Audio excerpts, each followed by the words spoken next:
Kawawa naman yung mga single mom, no? Walang asawa. Yan yung nasa isip ng karamihan. Pero alam mo ba na nakakabilib yung mga single mom na hindi napapagod para buhayin yung mga anak nila. Kahit sobrang hirap ng buhay. Nakakabilib sila kasi kahit maraming binabato sa kanila na masasakit na salita, ilalabas lang nila sa kabilang tenga nila. Hindi sila nagpapapekto sa mga pasmadong bibig na pumupuna sa kanila. Minsan kakilala o madalas kapamilya pa yung naninira sa kanila. Pero dahil sa tibay ng loob nila, nagagawa pa rin nilang lumakad ng taas noo para sa mga anak nila.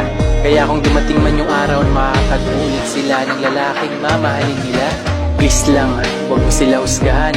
Dahil tao lang din sila, nagmamahal at nagkakamali ng taong sasamahan para panagutan sila.